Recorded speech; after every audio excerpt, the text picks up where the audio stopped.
Hello and welcome to the Womb-Centered Healing Podcast. I'm Sama Morningstar and I have Erika Amazing here with me today.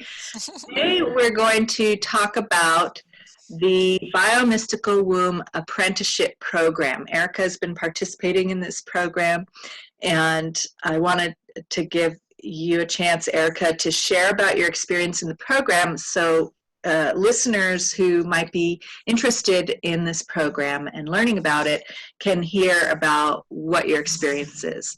And so that participants in the Kickstarter campaign for the Bio-Mystical Womb Oracle deck can learn more about what the Bio-Mystical Womb healing work is about. And this perk, one of the perks of supporting that Oracle deck creation process is to be part of this coming year's apprenticeship program as well. So I figure they're going to want to know what that's about, and you could tell them what it's about because here you are in the program. So I'd love for you to introduce yourself a little bit and share about your experience of the Bio-Mystical Womb program, perhaps just starting at the beginning about, why you wanted to join the program and what's been happening in it for you. Well, thank you, Sema, for having me here and for this gift of the apprenticeship, which I've joined last year. I remember this very well. It was on the 31st of October, Halloween.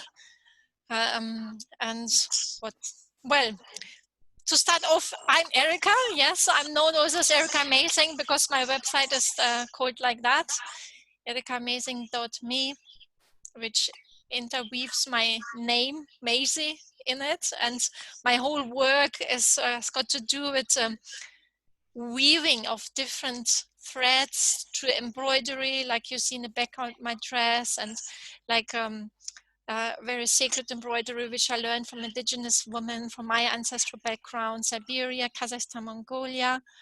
And then I recently wrote a book, The Weirding Way, where the nuance started to weave through me, the nuance of the past, present, and future. And it took me on a total new level. And The Weirding Way is also about like resting and centering ourselves in the weird, which is the void or the womb of all existence. Yeah, everything gets born out of that. We are born in this void of all possibilities. Our projects get born from it. All my creativity, I start by centering myself in this weird space, which is from Norse language, but you can also perceive it as resting in the womb-centered space. And that's why I've joined, because my whole last years have been like about centering myself, in the heart, in the womb space. That's where the most healing happens. And I like to learn as we go along to the apprenticeship, different practices. And yes, it's a very sacred journey, more and more within ourselves, which I didn't even know that existed. Mm-hmm. Like Beautiful. for me, it started, for example, with this labyrinth practice, which has been it has been for me so revolutionary.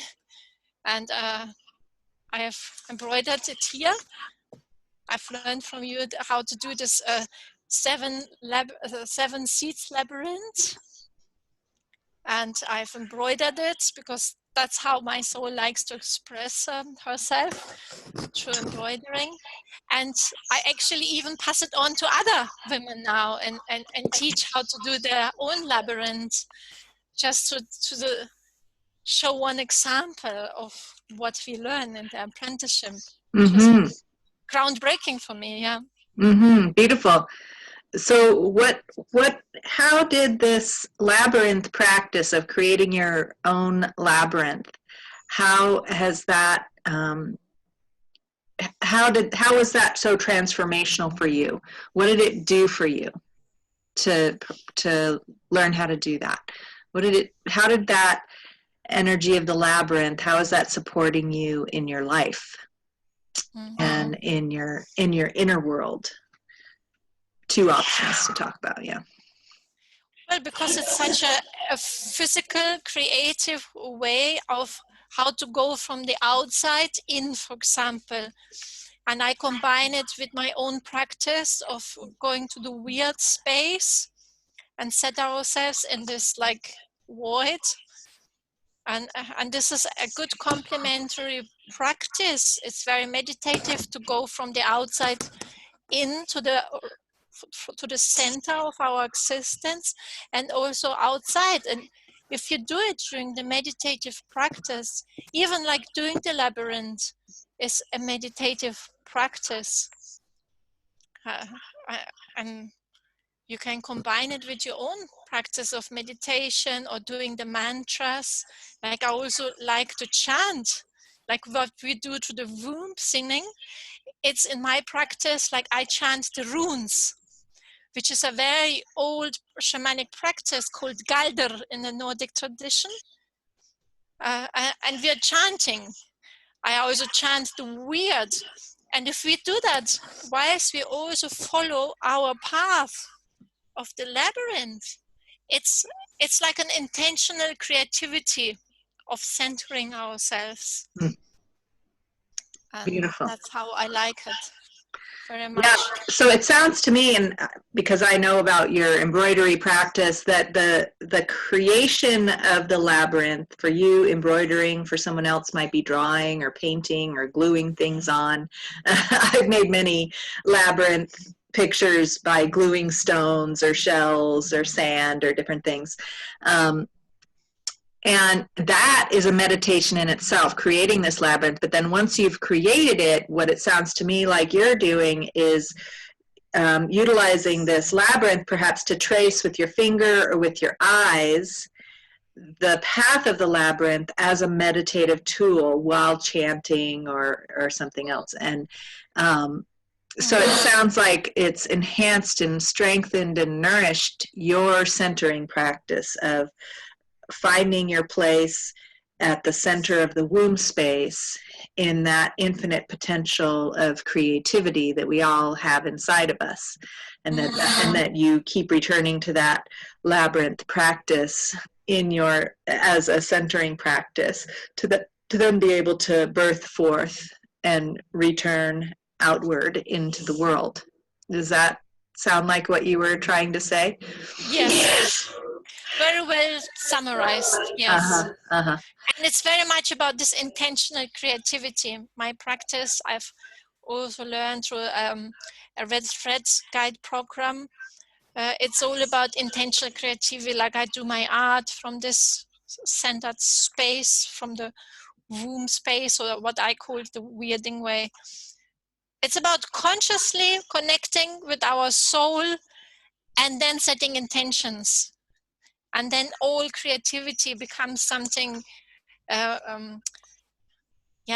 gets manifested in the physical form. It's like about taking what is otherwise not graspable into our own hands and manifest it in the here and now. And it's very powerful. Mm-hmm. Yeah.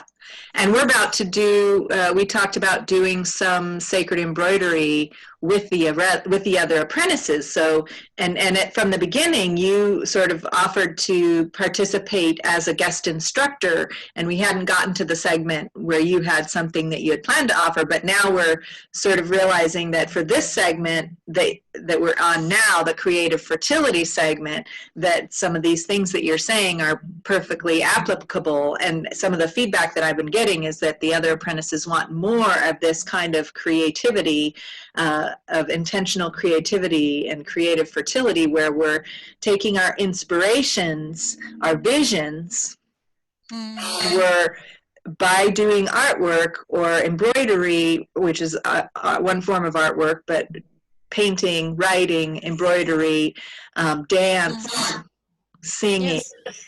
any of these types of creative expression brings our inspiration and our inner visions and whatever we're gestating in our womb space into physical form. So we're birthing something into the world. And if that's a piece of artwork that we have on the wall or give to somebody, or, you know, somebody else has it and they're looking at that, then that infuses our vision into the material world, and it's very powerful magic, and artists have known this since the beginning of time. Artists and and that's really powerful for creating the new world and for evolution, you know, and for healing too, because and I'd love to hear more about your experience around anything in the apprenticeship that's been particularly healing, in the sense of transforming some pattern that was difficult or hindering you, or creating tension, inflammation, dis-ease in your life, and then practices in the womb-centered apprenticeship, in the these womb-centered healing practices in the Bio-Mystical Womb practice have been starting to transform that difficulty or that pain, and starting to open it up to more flowing, healthy expression. Can you share about anything like that that's been happening for you in the apprenticeship? Oh God, it's such a rich apprenticeship. It's like it brings up so much. Like, oh, where do I even start? I mean, the most recent ones is like what is also the most in my mind was like the Menarche. How do I pronounce this properly? Menarche ceremony. I say Menarche. Menarche. Which is sort of the American English version, I think, but I could be wrong. Not a lot of people use that term, so you know, I often say that term and people don't even know what I'm talking about. So we can just say menarche here and explain that that is the first menstruation of a young woman. Okay? Yeah, so that was our most recent cycle, and that is very still fresh in my whole body and in my memory, and that brought up like very difficult emotions in me, because it was not celebrated in my cultural background. I lived like the first 9 years of my life in Kazakhstan. It was communist back then, but also when I moved to Germany, I was 9 years old. I received my first menstruation here in Germany, but I was a professional sports girl back then. And it was not spoken of at all. I was only just being drilled like a robot, like always just about performing. And nobody ever initiated me. It was so horrible. Yeah, when I had my first period, like all the other professional sportswomen girls were trying to hide it. It was so horrible and full of shame, this experience. And I remembered how horrible it was. And like, it was always horrible. Not until now, when I start to rebirth so many processes which have been hidden or are shameful, it just now comes to the surface. Like for me, for the first time, I realized what is so sacred for us women in my personal life, it was always shameful, especially for a sportswoman, sports girl. This is horrible. Yeah. Yeah. Until now, there's nobody in my family. I've got a sister or my mom. We never talked about it, or the grandmothers. Nobody ever initiated in us to this sacred menstruation. Yeah. So that was very painful for me to relive it, and to also heal it in a way like I would like to celebrate it now. Like I would do it with my daughter, for example, nowadays, if I would have a daughter. To give myself that what I have not received. And what was your experience of doing that for yourself in retroactively, giving yourself that now because that's one of the activities that we did during that phase. Have you done that one yet? The Menarche ceremony for yourself? Yes. Can you share about your experience with that? Well, for me, what happened is like when I did the meditation and the ceremony, the goddess from the Slavic background, Mokosh, started to appear to me. And interestingly, I combined it with my creative soul expression of embroidery, that I started to listen a lot to music about Mokosh from Slavic background. And she has got a beautiful symbol, which is like with a very prominent womb. And I started to embroider her on my menstruation panties, and I really celebrate this fertility, yeah, and the natural cycle of us women, which she represents the Slavic goddess. She's the most fertile one. She's the mother, which gives birth to everything, and she's also the creative one, who is also represented a lot of times with what's called. It's like to embroider. It's like an old instrument where we put the thread around it. So she started to appear to me, and it's like celebrating with me. To be a woman and to be connected with the universe, to our menstrual cycle. Wow, that's beautiful. So this sounds like a beautiful evolution too of your connection with the weirding way and the weird, the Nordic idea of the womb at the center of creation, but that you had been studying that without this awareness of your own menstrual beauty even. I mean, maybe you had that awareness that you had started to develop as an adult woman, but that this going back to your menarchal self and giving yourself then the appreciation, the initiation, sounds like it's really deepening this connection with these symbols, with this goddess, yes, with this womb space, because it's reorganizing your whole relationship with that inside your psyche and on all levels, in your body and all levels. Does that sound like I'm describing your experience? Yeah, and this is so representative, like for the thread, because my red thread was disconnected to my own femininity, which started at Menarche phase. It was disconnected because then I was just meant to be like a boy, always performing in sport, always good, and then in school the same. Yeah, and it was like rejoicing and celebrating that I'm a girl and that I've got such a gift of like bleeding, which gives me like the connection to all nature, which makes me being so creative, to have a feminine soul expression with the world, and this gift of like handcrafting. And I look totally different if I look in the mirror now, since I know my practice of connecting like to my sacred femininity. I look very feminine, whereas if I look at the pictures of me as a girl and many years when I was meant to perform very well, either in sports or in the academic world, I looked like a man, and I wanted to be like a man because I didn't know my feminine expression. It was never encouraged or initiated. So of course, looking back, how could I be proud of that? And my whole feminine self was like shut off and hidden to this period, starting of period. It was always like meant to be hidden. And so I was never able to develop my femininity until those later years. It was actually 3 years ago, or like a bit earlier, when I started to visit a local temple group.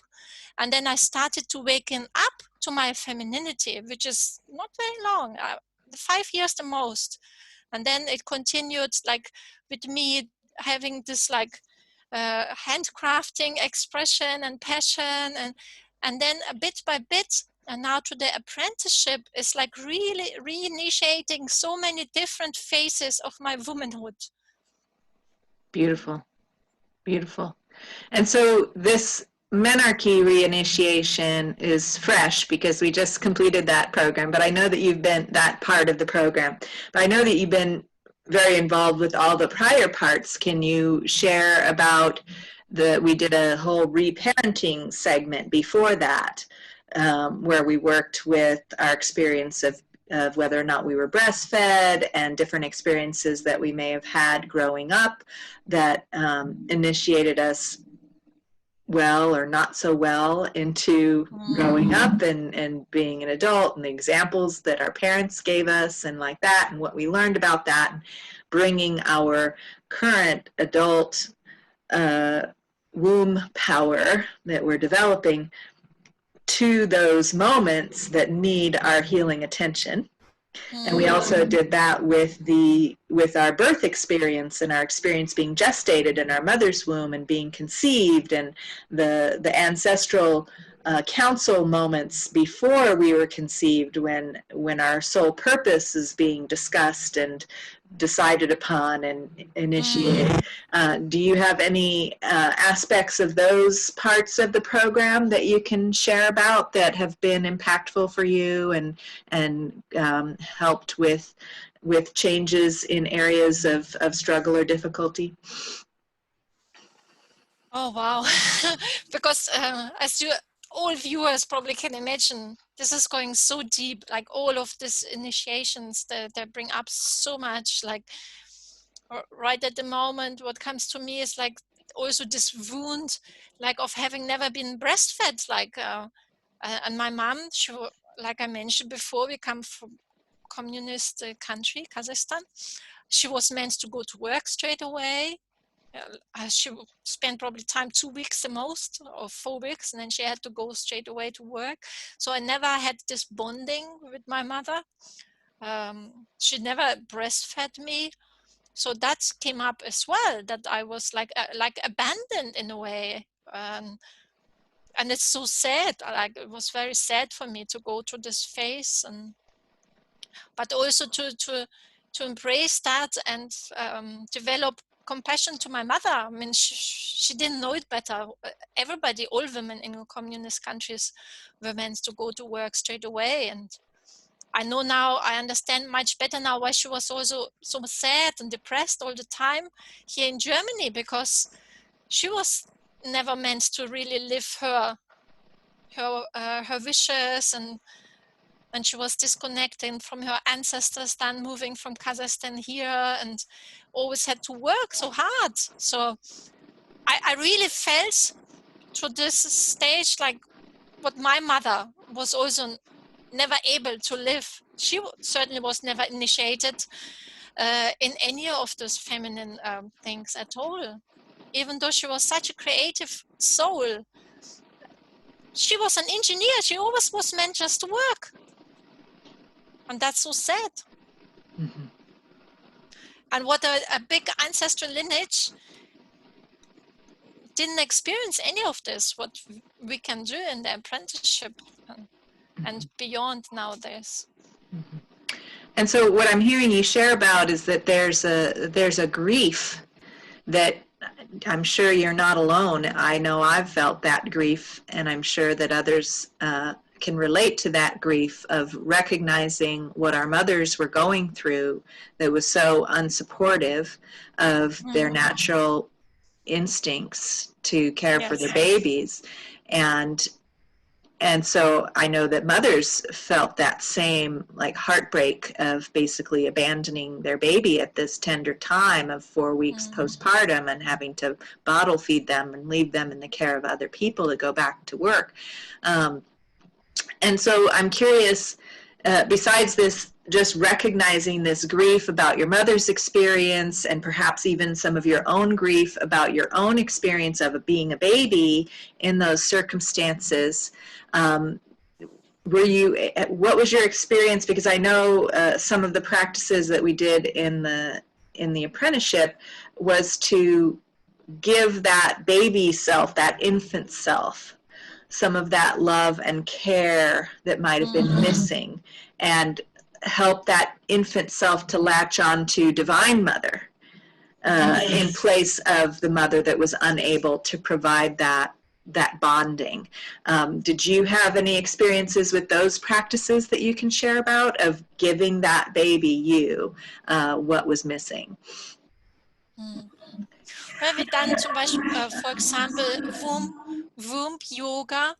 We have done exercises where we really lie down and give each other like the cuddles and the comfort which we didn't receive as babies, and that was very comforting for me as well, and to just really connecting with me, with this little child, yeah, and give me this what I was not given, and caressing the child and just being there with the child and calling in my spiritual guides, which have been like supporting me.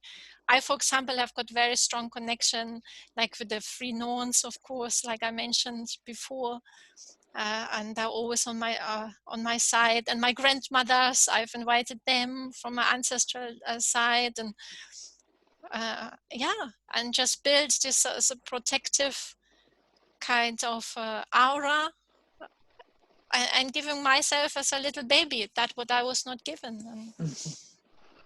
Beautiful. And does this, I'm curious if this possibility of giving your younger self something that you weren't given, do you find that possibility still showing up for yourself? Is it ongoing, even though we've moved on to different phases of the life to reinitiate? Do you find yourself sometimes feeling that little infant inside of you needing care, even though we're not doing those ceremonies anymore? And that you have some tools now to care for yourself, or that inner child that you recognize some of those patterns of upsetness or difficulty that are from that inner child who didn't have her needs met, and that now you can, as you recognize that and feel those feelings, that now you have some tools. You say, oh, now I need to go and do that cuddling kind of yoga and give myself that care, or now I need to have a conversation with that inner child and see what she needs and give myself something that I need. Are you finding that ongoing in your practice now? Yes. Most definitely. I mean, with the baby, I've much quicker came to peace with it. But I do get much more often to go back to the teenager, like Menarche girl turning to woman. I have to go there back a lot because there's a lot of anger and not being seen, and so this will be an ongoing, I think, practice to me, to incorporate the teenager Erika in my life and to give her attention. Yeah, well, I definitely find that to be the case for myself, and it's interesting to look at how those ages of our lives correspond with our menstrual cycle. So what I notice is that young girl teenage self corresponds with that springtime of our menstrual cycle. So just after we've bled and we're leading up to ovulation.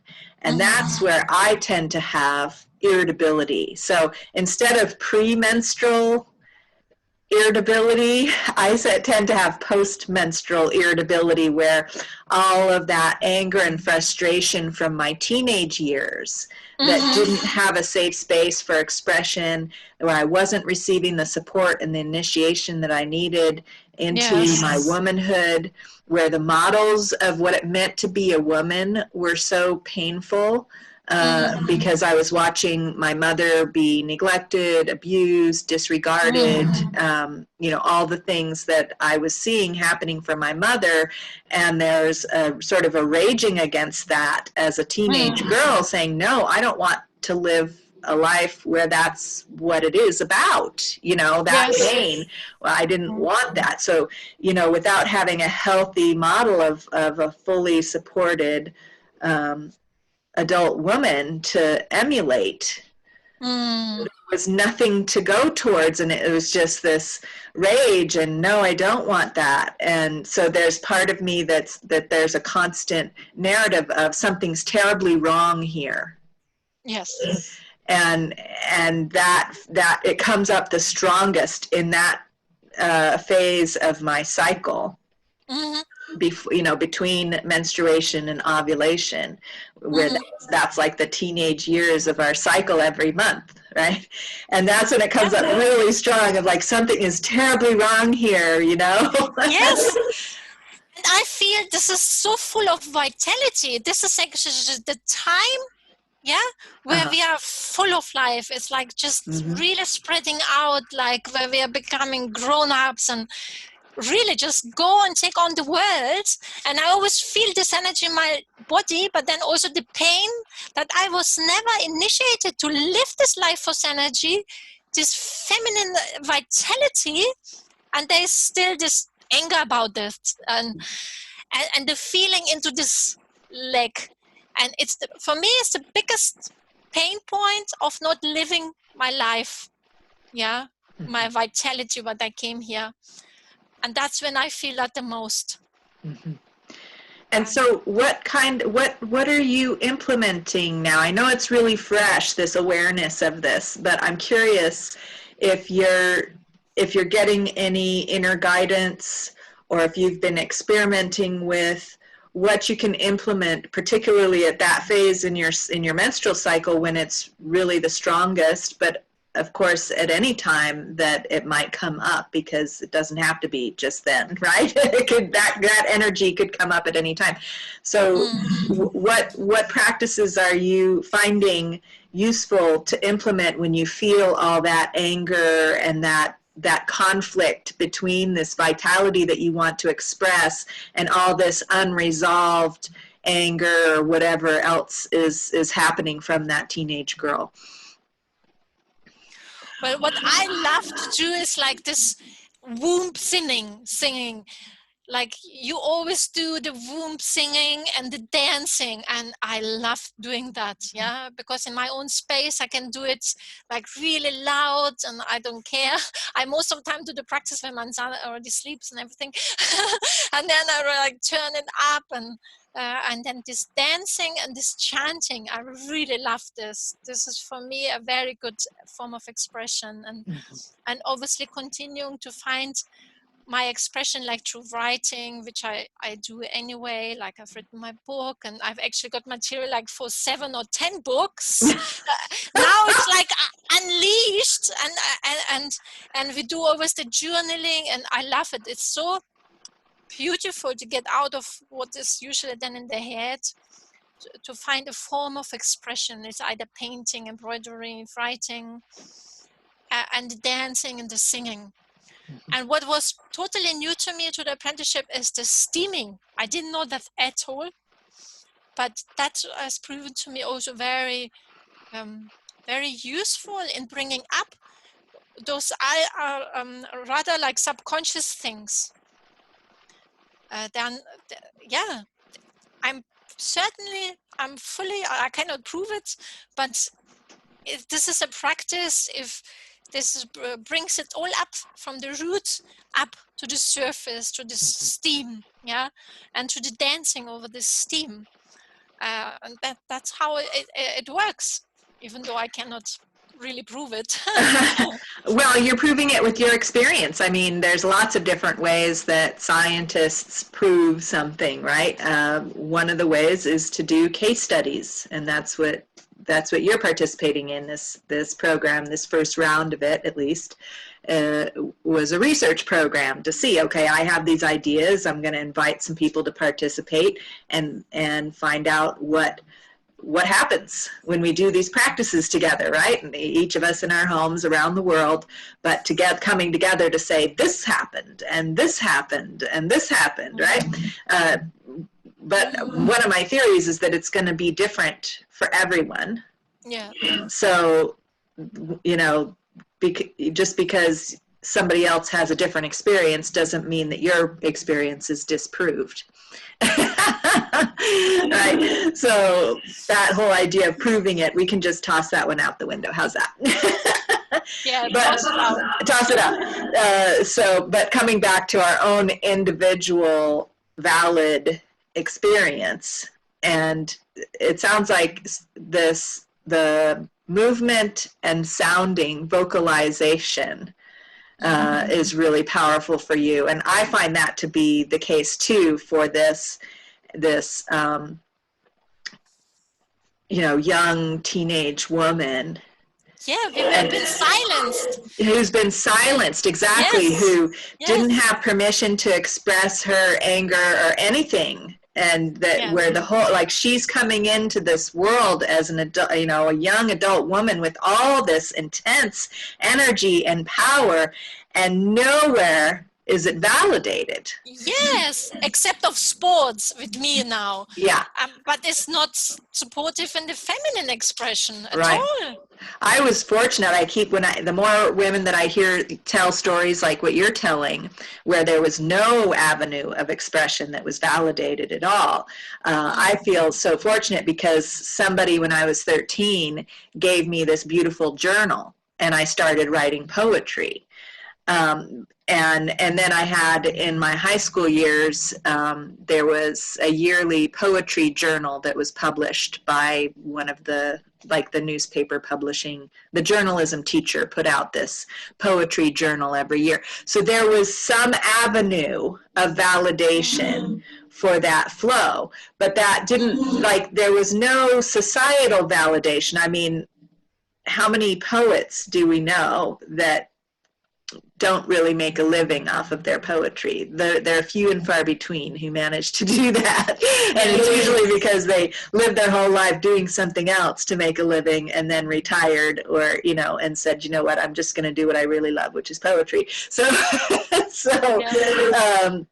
it's not so that, poetry and art is also very difficult to be supported by our society. For me, for example, it was the arts. I always enjoyed arts, but it was never supported. Because I was always told, no, with sports, you've got a career, you've got such a high talent. What is arts? You're never going to make a living from art. So, yeah, there we go again. So that's this pattern. Yeah, so the purpose, the creative energy, this intense creative energy of young women then has no place to flow and gets blocked, and then that builds up all this tension in our body and all this emotional tension and this emotional imbalance, and no wonder we end up with menstrual cycle imbalances and pain and tension and all of that. And so migraines, I had such horrible migraines and and it's interesting because the energy of the migraine, of all this energy being stuck in the head. I have other apprentices that have talked about that, and I'm curious what your experience is. One of the other apprentices talks about how when she's having a migraine, she realizes it's because she's brought too much of her energy and attention to all of these masculine things, the accomplishment, the productivity, the linear thinking, and all of that, and up into the head. And that if she does practices to bring her awareness and her energy down into the womb space, which is all of these practices that you're talking about with the labyrinth and the meditation and the artwork and all this, but breathing practices as well, movement practices, perhaps some of these vocalizing practices that can bring that energy down, then her headache subsides. And I'm curious if you've had that experience as well. Yes.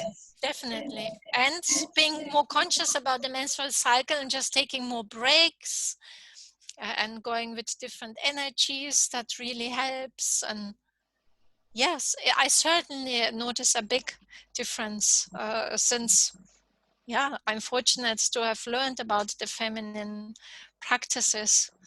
to consciously, for example, to bring my energy down to the roots, onto the body, and even to the hands. Otherwise, it's just too much there in the head. Mm-hmm. It needs to find a different kind of expression, and we have got different energy centers, and it's never meant to all get stuck on there. I mean, it's natural. Yeah. I mean, it makes total sense. Of course, I get a headache if I just do like only linear practices. Mm-hmm. And I love dancing and the creativity, and it automatically makes me more balanced and in the flow. And yeah, Beautiful. it certainly helps a lot. And also the herb essences, that's also very helpful. You gave me like the herb assessment, and I'm drinking tea from them and do the vaginal steaming with them, and that helped me as well to get my headaches much better now. Oh, good. Beautiful. Well, gosh, I'd love to hear, what do you think some of the herbs were that were the most important for helping with the headaches? Well, you recommended me four of them. Now, of course, I've got only the German name, but one is very, very popular. It's this mantle. Ladies' mantle? Ladies' mantle. And Wakwat is the second one. And the other two have got Mugwort, yes. Uh-huh. And the other two difficult names. Okay. But I think the ladies' mantle is very helpful, and it's very gentle. Uh-huh. I find it's a very gentle way of bringing my energy into the circulation. Mm-hmm. Beautiful. It does me good, the ladies' mantle.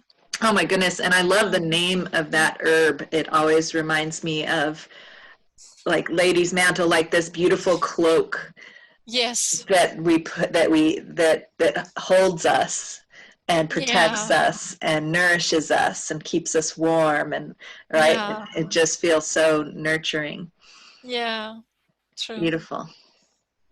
True. Wonderful. Well, thank you so much, Erika, for taking the time to chat with me about the Bio-Mystical Womb program and how you've been feeling and how it's been working for you. And I'm sure that listeners are going to be delighted to hear about this and learn more about the program. Is there any last thing you'd like to share before we wrap up about the Bio-Mystical Womb Apprenticeship? Well, I'm just looking forward to the next enchantress phase and the wise one, which I'm also particularly look forward to, because my main goddess energy is the raven, which also stands for the wise one in the Slavic tradition. Yeah. Beautiful. I'm just curious on this journey.